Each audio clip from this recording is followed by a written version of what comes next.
Welcome back, YouTube. It is Awaken here, and today we'll be discussing what these 6 buttons do and how they can affect your orbit.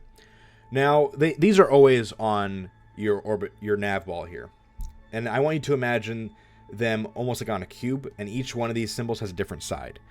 Now, the pairings are on opposite sides of each other, so normal and anti-normal are opposite, prograde, retrograde are opposite, and so forth. Now, prograde will always stretch your orbit, retrograde will always compress your orbit or decrease it. And usually they will raise the opposite side of your orbit. Like here, it'll raise the apoapsis. If you're burning at the apoapsis, it'll raise your periapsis. Now at the midpoints is a bit weird. It'll stretch out your orbit, but not at the exact opposite side. Now, currently we are burning normal.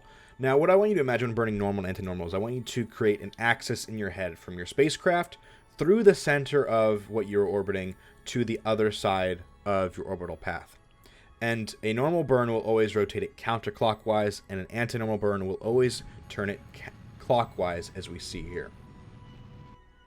And this is true whether you're in a prograde orbit or retrograde orbit. As long as you create that axis from your spacecraft through the center of the planet to the other side, it'll rotate counterclockwise and clockwise for normal and anti-normal respectively. Now, radial in and radial out, they're a bit weird for me. They always have been.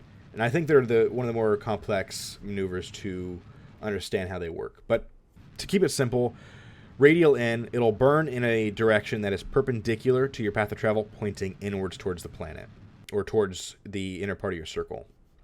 And radial out will burn outwards to that is perpendicular to your path of travel. So we're going to experiment with these more so up in the apoapsis as well.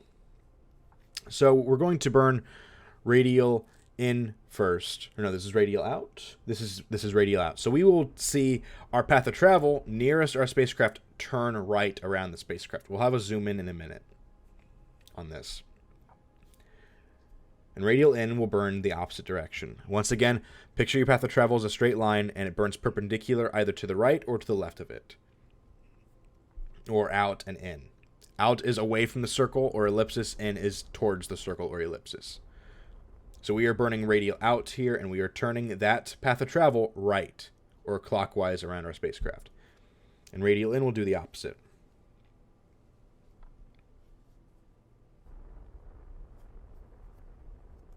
Now these rules, they're true regardless of which way you're orbiting the planet or in what fashion you're orbiting around the planet, or moon in this case.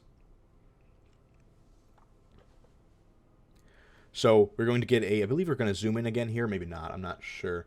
This is an over commentary. I don't want you guys hearing my keyboard clicking and clacking. So we are going to be burning a radial out. So we are going to be burning to the right. As you can see, it is perpendicular to our orbit, and it turns. Our entire orbit will turn starting from our path of travel. Clockwise for radial out and counterclockwise for radial in.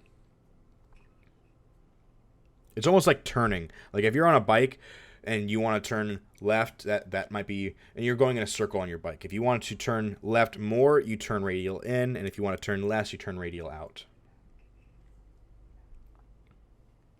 Now what we're trying to do here is I'm trying to show you the normal and anti-normal, and how if you burn at the periapsis, it will actually rotate your whole orbit quite nicely for you, which is useful for catching either asteroids or other spacecraft. So we're going to burn radial out here, or outwards away from the center of our ellipsis and perpendicular to our path of travel. As you can see, it'll rotate clockwise around our spacecraft.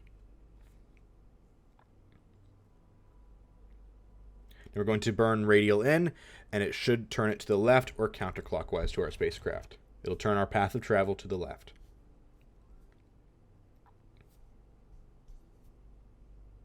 Now to make sure that these work in either direction, we're going to reverse our prograde orbit into a retrograde orbit. Now, a prograde orbit is if you're looking north to south, it'll be counterclockwise, and a retrograde orbit will be clockwise, because most planets and moons in Kerbal Space Program spin in a counterclockwise fashion, looking from the North Pole to the South Pole.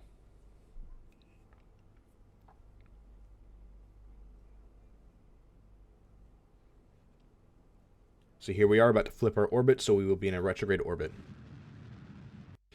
Just to show you how these change depending on which direction you are. But they don't really change. The rules that I gave you are pretty universal.